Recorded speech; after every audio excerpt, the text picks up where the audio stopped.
Muito bem, irmãos. Então, graça e paz a todos, em nome de Jesus. Nós vamos dar continuidade ao nosso estudo, sobre a unção com óleo. Nós vimos na semana passada os conceitos, Esse estudo ele está dividido em duas partes. A primeira é os conceitos e a segunda as orientações para a prática, que é o que nós vamos ver hoje. Dentro dos conceitos, nós ainda vamos ver aí a última parte, que ficou para a gente terminar. São três os conceitos da unção com óleo. Então, existe a unção espiritual, o primeiro conceito de unção, que ela é realizada especificamente pelo Espírito Santo na vida do crente. Essa é a real unção. E acontece por uma ação direta de Deus, na vida do cristão, onde ele concede um poder espiritual. Essa unção, ela tanto se refere à unção para o ministério, como a unção para a salvação, como a Bíblia vai mostrar, em vários textos, e a gente viu isso nos estudos passados. A gente vê na questão do ministério, Lucas capítulo 4, verso 18, também Atos 4, 27, e sobre a unção que está sobre a igreja, 1 João capítulo 2, versículo 20 e 27, os versos 20 e 27. A outra forma de unção que nós falamos foi a unção com óleo literal, que tinha no Velho Testamento várias funções. Era usado como aromatizante, era usado para a conservação de objetos, para a limpeza, também era usado como bálsamo, para a cura, uma espécie de unguento, de pomada. Era usado como perfume e como produto de limpeza ou de beleza, uma espécie de cosméticos.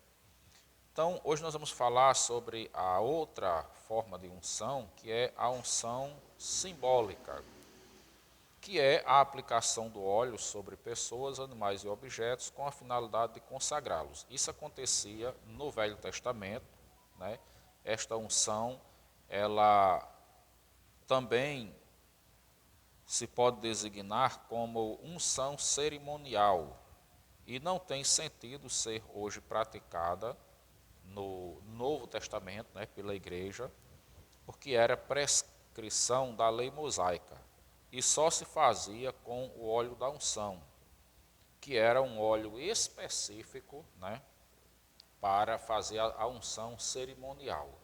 Mesmo no Velho Testamento existia uma distinção de óleos, Esse óleo da unção, que eles consagravam objetos lá no templo, ele era um óleo só para isso, era próprio para isso.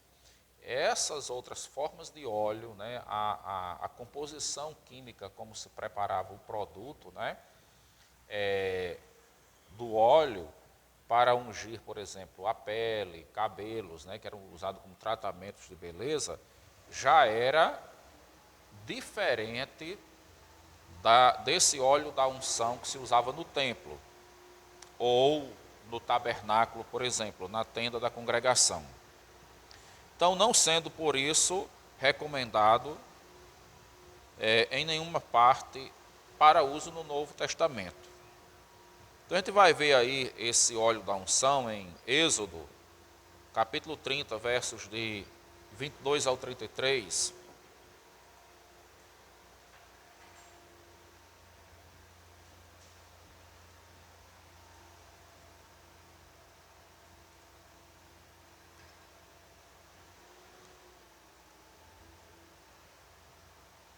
Êxodo 30, 22 ao 33, o óleo da santa unção.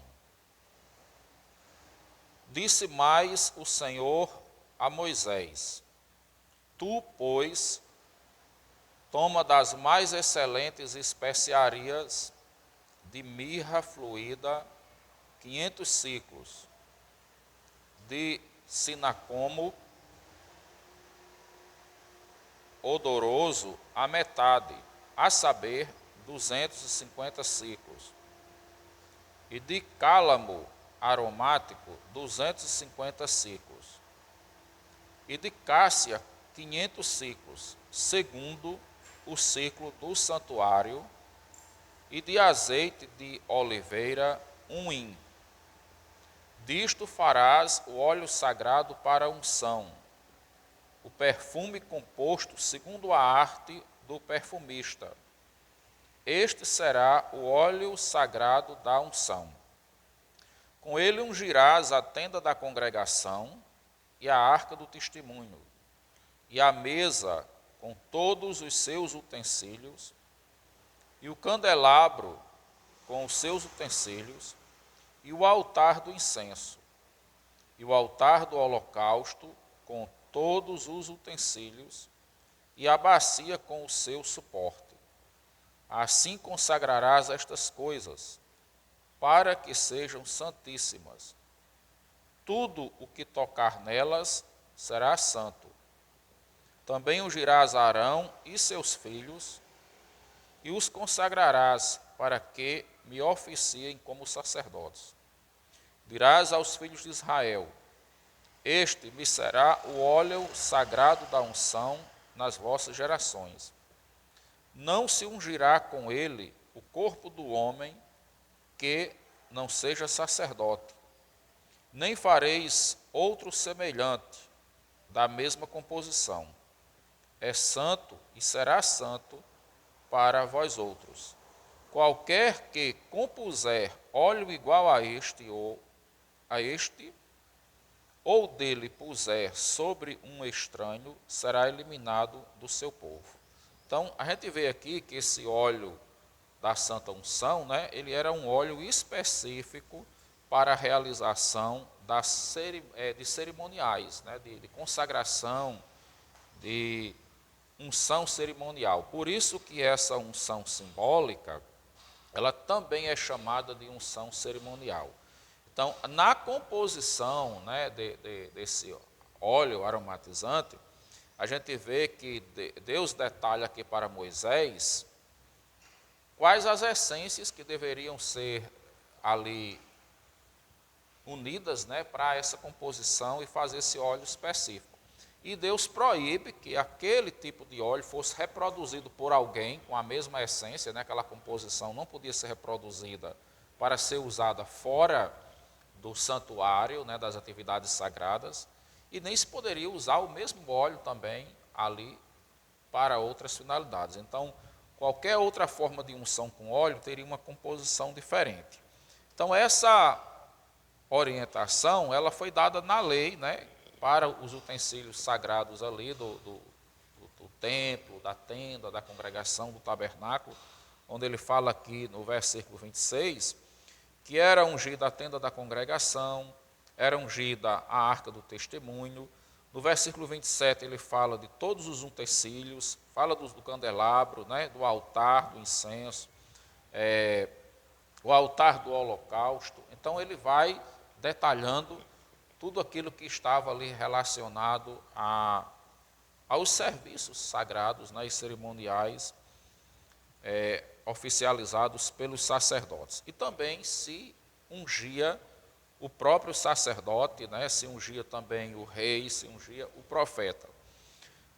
No Novo Testamento, nós vemos uma prática mais dessa unção espiritual, que é aquela que nós falamos, que é a unção direta realizada pelo Espírito Santo na vida do cristão. Continuando, ele diz assim: a unção com óleo sobre enfermos é também simbólica, mas não simboliza consagração, e sim o poder curador de Deus. A prática desta unção se encontra mencionada em 2 textos do Novo Testamento, que é Marcos capítulo 6, versículo 13, e Tiago capítulo 5, versos 14 e 15. Né? Então, essa aqui é uma forma de unção que se aproxima, em termos de simbologia, daquela unção praticada no Velho Testamento, mas com a diferença, né, que faz com que ela não seja recomendada para o Novo, que é que No Novo Testamento, essa unção a pessoas, especificamente a enfermos, ela tem um valor simbólico de representar o poder curador de Deus na oração da fé. Então, o poder não está no óleo, nem no ato de ungir. O poder está na graça de Deus que se manifesta ali pela oração da fé. Agora, ela é diferente da unção que se fazia no Velho Testamento, porque a unção do Velho Testamento, ela tinha um objetivo, por ser simbólica, cerimonial, ela tinha o objetivo de separar pessoas, de separar peças, de separar coisas, né? E consagrá-las oficialmente, dedicar a Deus. No caso do Novo Testamento, essa separação, esse chamado de pessoas para servir a Deus, ele se dá por Jesus, pelo Espírito Santo, e aqueles a quem ele chama, ele capacita, ele dá essa unção para a pessoa oficializar o ministério, né? Para a salvação também.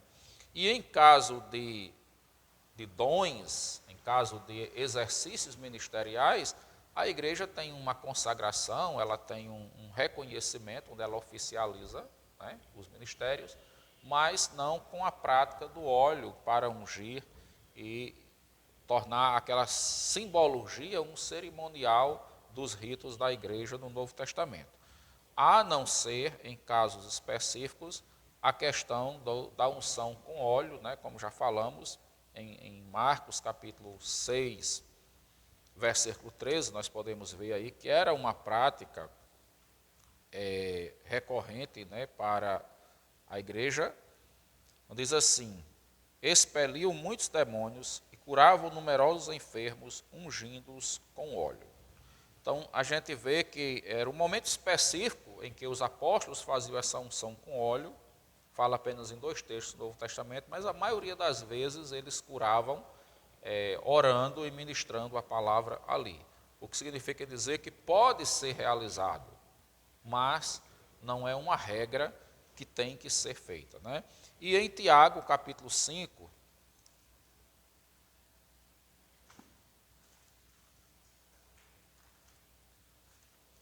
versos 14 e 15, que diz assim: está alguém entre vós doente? Chame os presbíteros da igreja, e estes façam oração sobre ele, ungindo com óleo em nome do Senhor. E a oração da fé salvará o enfermo, e o Senhor o levantará. E se houver cometido pecados, ser-lhe-ão perdoados. De acordo com o texto de Tiago, nós vemos que essa unção com óleo aos enfermos, ela tem uma autoridade de uso restrito aos presbíteros, né, os pastores da igreja. Não é aquela unção que vai sair sendo realizada ali por qualquer pessoa na igreja, como a gente vê hoje, né? Então ela está aqui restrita ao trabalho daquela visita pastoral, daquele apoio pastoral, espiritual, que se dá ao enfermo, sendo ministrada por presbíteros, certo? Como ele diz: chame os presbíteros da igreja, e estes façam a oração da fé, ungindo com óleo em nome do Senhor. Na segunda parte do nosso estudo, nós vamos falar sobre as orientações para essa prática. Então, esse ponto aqui ele é muito importante, porque ele nos faz perceber a prática que está sendo realizada hoje em dia, né? Que está fora da orientação das Escrituras, e ao mesmo tempo que nos permite identificar isso, nos permite também termos um comportamento preventivo, né? Isso é uma informação que vai nos trazer um conhecimento da palavra e prevenir que nós repitamos ou caiamos nos mesmos erros que são, na maioria das vezes, cometidos hoje. Então ele diz assim: à luz das Escrituras e diante dos conceitos acima emitidos, deve-se seguir as seguintes orientações na prática da unção sobre enfermos. O óleo não tem em si mesmo poder curador. O poder de Deus, que opera através da oração da fé, opera através da oração da fé, conforme Tiago, capítulo 5, versos 14 e 15, que a gente acabou de ver, né? Então, a primeira orientação que a gente tem é entender que o óleo, ele não tem um poder curador em si, não é o óleo que cura. O óleo é apenas um símbolo. E essa é a única forma de unção que se faz hoje, a unção aos enfermos. O poder, ele é o de Deus, que se manifesta através da fé. Segundo, não há obrigatoriedade de se ungir com óleo todos os enfermos pelos quais se intercede. Nós falamos até isso no estudo anterior, né?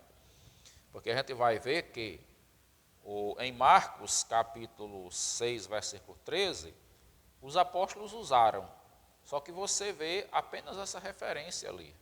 Você vai ver várias outras, onde a Bíblia diz que eles curaram enfermos, que eles oraram por pessoas que estavam doentes, expulsaram demônios, e não fala que eles usaram o óleo. E tem momentos que a gente vê exatamente o texto narrando a situação da cura, da libertação, em que não se usa o óleo. Por exemplo, em Atos, ali no capítulo 3, quando fala de Pedro curando o coxo que estava à Porta Formosa, não diz que ele usou óleo, né? Ou seja, mostra claramente que ele realmente não usou óleo para ungir aquele coxo. Ele simplesmente dá uma palavra onde ele ministra a restauração daquele enfermo e Deus opera a sua graça e faz ali o grande milagre. Então, por esse motivo, nós vemos que o uso do óleo, ele é opcional, ele pode ser usado, mas não há uma orientação que mostre que obrigatoriamente você tem que usar. Ou você pode usar, mas também não é uma obrigatoriedade que se tem que usar com todos os enfermos, como ele fala aqui, né? Alguns podem ser utilizados. Terceiro, o ato da unção com óleo sobre os enfermos deve ser restrito a pastores e presbíteros, com base em Tiago capítulo 5, versos 14 e 15, como a gente também acabou de destacar esse ponto, né? Lá diz que quando alguém está enfermo, chame os presbíteros da igreja, e estes, referentes aos presbíteros, é que devem fazer a unção com óleo e fazer a oração da fé. Quarto, a unção simbólica sobre animais e objetos era uma prática relativa à lei mosaica em seu caráter cerimonial, não determinada pelo Novo Testamento, e que, por isso, não é recomendável aos cristãos. Você vê que o culto da igreja, ele é muito simples, ele não tem aqueles detalhes, né, de rituais que se fazia no Velho Testamento, tudo aquilo ali era simbólico. Então hoje nós vivemos mais aquela experiência real com o Espírito, né, com o Espírito Santo, com o poder de Deus, e aí não existe nenhuma recomendação para que a igreja, no Novo Testamento, para a igreja fazer essa unção a peças, a objetos, né, a animais, enfim. Até porque os animais, eles não têm um espaço no culto, né, não tem. No Velho Testamento, eles tinham como sacrifício, né, como oferta ali ao Senhor, e como sacrifício era derramado o sangue, né? No Novo Testamento a Bíblia diz que Cristo, ele é o nosso Cordeiro Pascal. Então ele é o sacrifício único e eterno que se cumpriu, né, ali, tirando a necessidade de qualquer outro sacrifício que se fazia no Velho Testamento, que era simbólico do que viria a acontecer com o sacrifício de Cristo. Continuando, ele diz assim, não é procedente a expressão óleo ungido. Veja que lá no Velho Testamento, ele fala sobre o óleo da unção. O óleo era preparado como um aromatizante, né? E aí ele era usado para se realizar a unção. Quando hoje a gente vê essa expressão óleo ungido, ele traz de imediato uma compreensão de que existe um poder especial no óleo.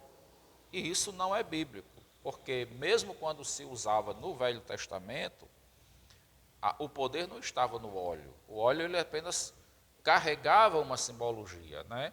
Ele apontava para um cerimonial onde ele tinha um simbolismo específico necessário ali dentro, porque houve uma orientação de Deus, mas ele que representava um poder espiritual de Deus sendo derramado sobre a pessoa ou a coisa que era ungida. Hoje, como não existe mais o cerimonial e Deus faz isso diretamente, então não há a necessidade de se repetir isso, né? Seria até antibíblico fazer isso, e também a gente tem que desconstruir esse conceito do óleo ungido, porque isso traz a impressão de um óleo que tem poder. A unção está no óleo, o poder está no óleo. Então o óleo se torna o objeto da fé, né? E não um elemento simbólico. Quando, na verdade, a Bíblia vai mostrar que o objeto da nossa fé é Cristo. E o próximo passo, ele diz assim: deve-se cuidar para que o óleo não venha a ser tornado um elemento mediador da fé. A crença não pode ter como objeto o óleo, e sim o Senhor. Então, a nossa fé tem que estar voltada para Ele. Bom, com essas palavras, né, e essas orientações, nós chegamos à conclusão do nosso quinto estudo, que fala sobre a unção com óleo. Esperamos que aqui nós possamos ter oferecido alguns fundamentos bíblicos, né, para que os irmãos e irmãs, as pessoas que vierem a tomar conhecimento desta mensagem, desse estudo, possam conhecer um pouco mais da palavra de Deus, né, nessa temática, e que isso também possa despertar o interesse para novos estudos, novas pesquisas, onde vocês possam se aprofundar mais, né, nesse estudo que é muito importante para a igreja conhecer em nossos dias. Que Deus abençoe a todos. Fica o nosso apelo aqui para que você possa compartilhar os nossos vídeos, curti-los e se inscrever no nosso canal se ainda não for inscrito. Se já é inscrito, o nosso agradecimento. Muito obrigado, Deus abençoe. Dê uma sugestão para um amigo, para um conhecido, que também possa se inscrever no nosso canal. Fiquem todos na graça do Senhor, em nome de Jesus.